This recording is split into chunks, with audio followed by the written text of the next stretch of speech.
Now today we are talking about future continuous tense.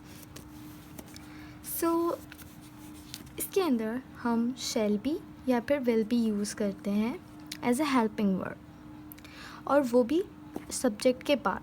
Shall be or will be is used as helping verb after the subject according to its nature.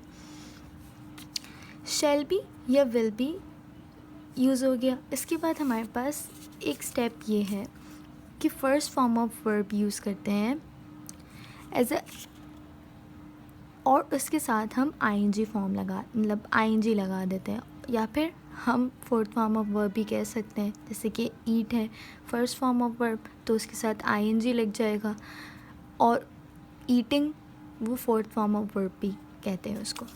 Okay. और negative sentences में not लग जाता है जैसे मैंने बताया था, और शैल और विल से पहले.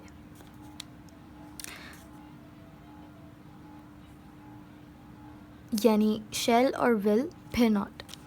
आई फिर इंटरोगेटिव या फिर इंट्रोगेटिव सेंटेंसेस में शैल विल जो है स्टार्टिंग में आ जाता है, और अफर्मेटिव सेंटेंस है या फिर असर्टिव सेंटेंस है, दोनों में एक ही तरह का स्ट्रक्चर बनता है.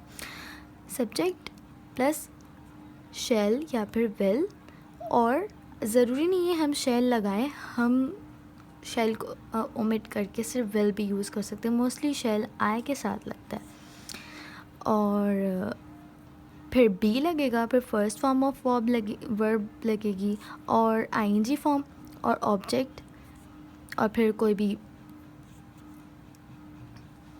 एक्स्ट्रा जो. अच्छा, नेगेटिव सेंटेंस में हमारे पास सब्जेक्ट प्लस शैल फिर विल, उसके बाद फिर नॉट, फिर बी, और फिर same as it is. Interrogative में शैल और विल स्टार्टिंग में आ जाएगा, और सब्जेक्ट फिर बी, फिर first form of verb plus ING, या फिर fourth form of verb object. Okay. The gardener will be watering the plant. I shall be, अब शैल आ गया, बी आ गया, और आईएनजी फॉर्म आ गई. Shall be reading some book by the time we shall not be doing our work. Shall we be going for a visit? I shall be sleeping in my room. She will not be arguing with me.